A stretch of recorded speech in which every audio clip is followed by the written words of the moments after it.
Ito na nga ba ang katapusan ng ating bida?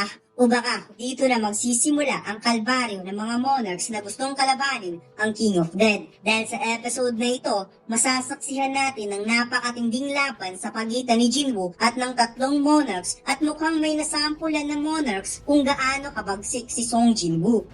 Matapos sinabi ni Jinwoo na kahit anong mangyari, papatumbahin niya ang tatlong monarch, kaagad nagpalabas ng napakaraming ice golem ng Monarch of Frost at sinabing isa daw malaking kalokohan ang pinagsasabi ni Jinwoo. Samantalang ang Queen of Insects, gusto daw niyang mag-join sa kasiyahang nagaganap, kaya nagpalabas ito ng napakaraming human corpse na kinokontrol ng mga insects. Kaagad sinalakay ang ating bida sa mga bangkay na kinokontrol ng mga insekto at gamit ang Kamish Dagger, isa-isa niya itong pinatumba. Ngunit napansin ng ating bida ang paa ng Ice Golem ay paapak na sa kanya.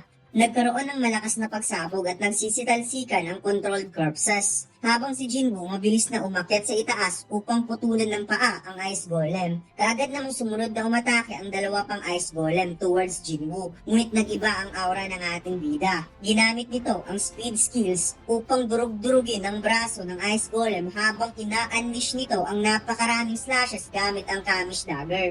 Subalit ang atake na iyon ay dumiretso sa Monarch of Frost habang nanilisik ang bloodlust ng ating bida na ikinainis ng King of Snow dahil palagi siyang naiinsulto kung paano siya tinititigan ni Jinwoo. Biglang pumagitna ang King of Beast kaya napawave ng kaunti ang ating bida upang maiwasan ang atake nito. Pagkatapos napakabilis ng galawan ng dalawa, nag-one-on-one at nagpalitan ng mga atake. Wika ng King of Beast kung inaakala daw ni Jinwoo na masasaktan siya sa isang maliit lang na metal, nagkakamali daw ang ating bida. Ngunit nagulat nga ito dahil naputol ang kanyang braso sa dagger ni Jinwoo. Habang naputol ang braso ng King of Beast, biglang napansin ng ating bida na mayroong paatake sa kanyang likod. Kaya kaagad itong umiwas at ito pala ang Queen of Insects. At makikitang mayroon itong 5 naglalakihang kamay na lumilipad sa tabi nito. Habang kaagad naman na ibalik ng King of Beast ang kanyang braso. Nakita ni Jinwoo na sobrang dami na ng kanyang kalaban. Hindi mabilang na corpse, napakadaming ice golem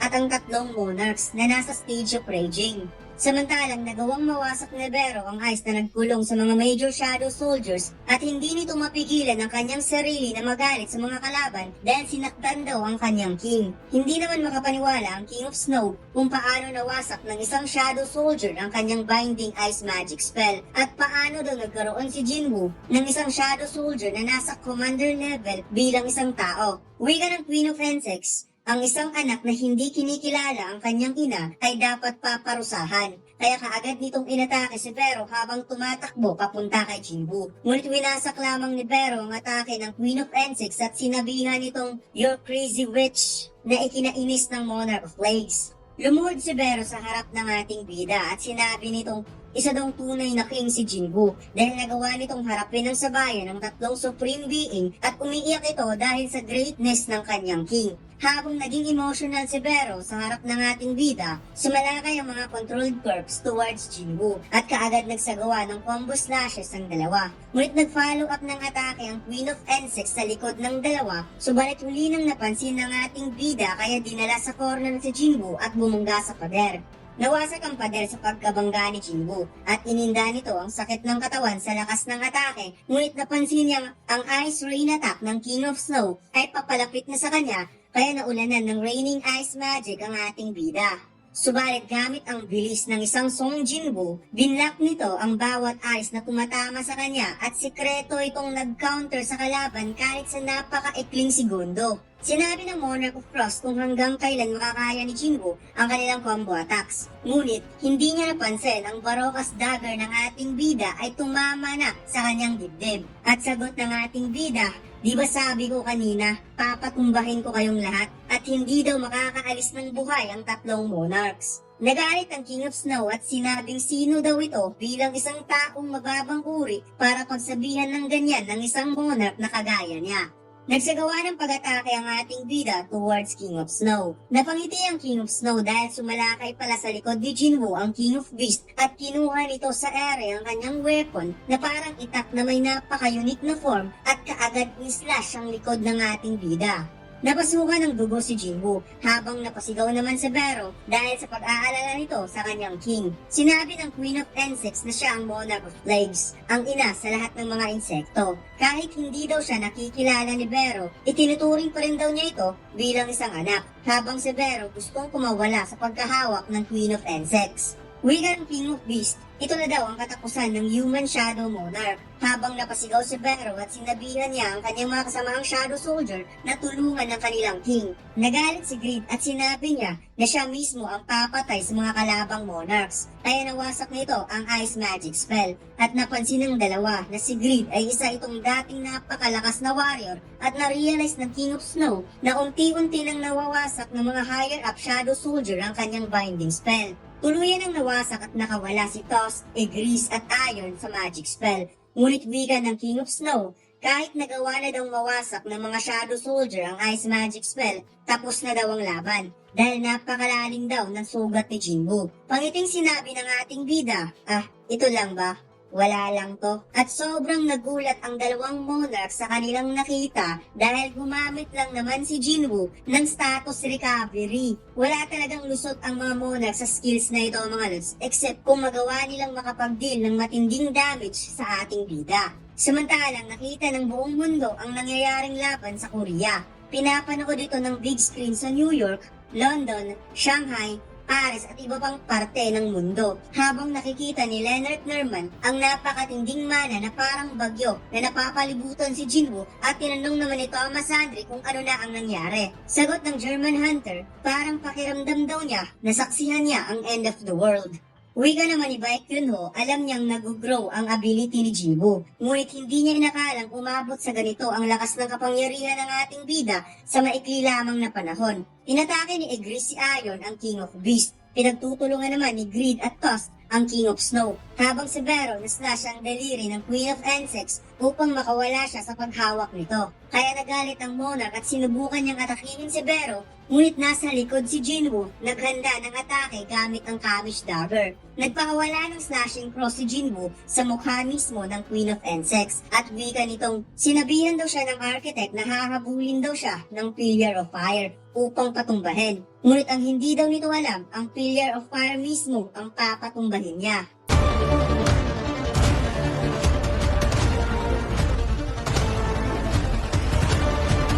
Subukan niyo maglaro ng Run Online Studio 4 Episode 7. Ang download link ay nasa ibaba. Maraming salamat, mga Lods.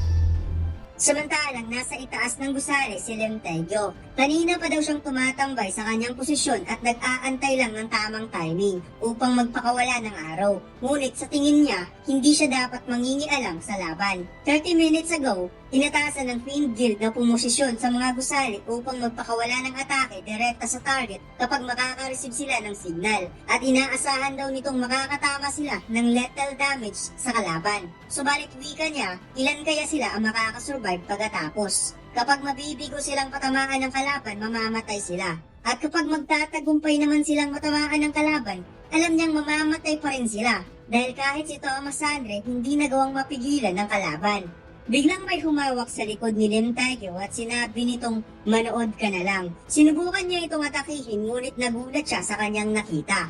Pagkatapos maslash ang mukha ng Queen of Insects, naglanding si Jinwoo. Habang unti-unti namang bumabalik ang katawan ng Monarch of Plagues at kaagad itong nag-counter ng magic spell towards Jinwoo. Napansin ng ating bida ang magic spell na ginamit laban sa kanya ay isang poison. Ngunit alam niyang walang effect ang poison sa kanya, kahit gaano pa ito ka-deadly. Nag-antay lamang si Jinwoo ng pag-detoxify ng system sa poison na nasa kanyang katawan habang nagalit ang Queen of Insects dahil sa ginawa ng ating bida sa kanya, kaya nagsagawa ito ng follow-up attacks towards Jinwoo at sinabing paghahati-hatiin daw niya ang katawan ng ating bida. Sekretong ginamit ni Jinwoo ang Commander Authority, kaya napansin ng Queen of Insects na hindi na siya makakagalaw pa, subalit nasa harap niya na ang ating bida at nag-activate ng skills Multilation 100 slashes na ikinagulat ng Monarch dahil parang magpapaalam na siya. Hinati ni Jinwoo ng pinong-pino ang Monarch of Flames at na-realize ng Queen of N6 ang pakiramdam na mamamatay at unti-unting sumasama sa hangin ng kanyang astral body. Official ang sinabi ng system na nagawang matalong Jinwoo ang one of the 9 monarchs na si Kiresha, ang Monarch of Flames, at nag-level up ng 3 beses ang ating bida. Kaya sobrang nag-aalala ang Monarch of Frost sa pagkamatay ng isang monarch, ngunit sigurado siyang hindi pa talaga nito nakontrol ng tuluyan ang full power ng Monarch of Shadow, kaya ipaparanas daw niya ang kapangyarihan ng isang tunay na king, ang isa sa mga namumuno ng mga chaos. Wika ng King of Beasts, ano bang ikinatakot mo? Pagod na yan. Habang hawak-hawak niya ang leeg ni Bero, dagdag pa ng King of Beasts na nagre-rely lang daw ang ating bida sa mga Shadow Soldier, kaya isa ito sa mga patunay na hindi pa talaga kumpleto ang tunay na kapangyarihan ng isang Monarch of Shadow. At hindi nito kayang talunin ang isang incomplete monarch sa isang tunay na monarch. Piniga ng King of Beasts ang leeg ni Bero at napansin ni Jinwoo na unti-unti nang nag-fade ang presence ni Bero. Kaya naisip ng ating bida na i-cancel summon nito at muling ibalik. Ngunit wika ng system na hindi kayang i-cancel summon ang nahawakan ng target. Kaya nag-dash ng napakabilis ang ating bida sa King of Beasts na hindi naman agad napansin ng Monarch ang pagsalakay ni Jinwoo sa sobrang bilis, kaya tumilapon ng King of Beasts. Ipinasok ni Jinwoo si Bero sa kanyang katawan upang hindi mawasak ng kalaban. Subalit nasaksihan ng King of Snow na tama nga talaga ang King of Beasts na hindi pa kumpleto ang kapangyarihan ng ating bida dahil mayroon pa itong awa. At unti-unting nag-transform into powerful monarch ang King of Snow. Nagiba ang aura ng King of Snow, mas lalong bumaba at lumulutang ang buhok nito at may dala ng weapon, isang trident spear. Kaagad nagdash ang King of Snow at inatake niya ang ating bida gamit ang trident weapon. Sinubukan naman itong i-block ni Jinwoo ngunit tumagos para ng atake sa kanyang balikat.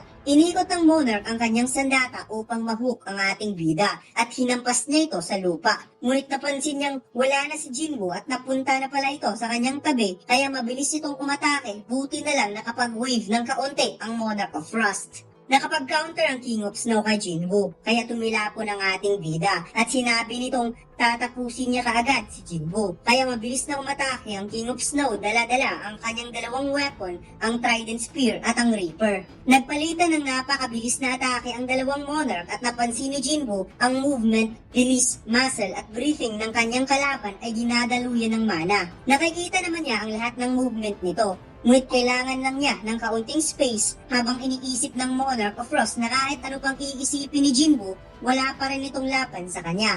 Biglang nawala si Jinwoo sa harap ng Monarch of Frost. Gumamit pala ang ating bida ng steel at naramdaman ng Monarch na unti-unting nagpapakita ang presence ni Jinwoo sa kanyang likod at napasabing, I got you. Ngunit nabigla ang ating bida na ikinagulat ng lahat ng hunter na nasa battlefield dahil bumaon ang matulis na kuko ng King of Beasts sa katawan ni Jinwoo. Habang nag-aayos naman ang paa ng ating bida upang hindi ito makawala. Sapul na sapul ang katawan ni Jinwoo sa matulis na kuko ng King of Beasts habang napadilat ang mga mata ng ating bida. Pagkatapos ipinakita ang level ni Jinwoo, level 146 at mayroon itong 3 passive skills, max level Unknown, level 1 Tenacity, max level Master Dagger. At dito lang nagtatapos ang ating kwento mga lods. Huwag basta nang kalimutang mag-like, comment at mag-subscribe sa ating YouTube channel at mag-follow sa ating Facebook page. Salamat!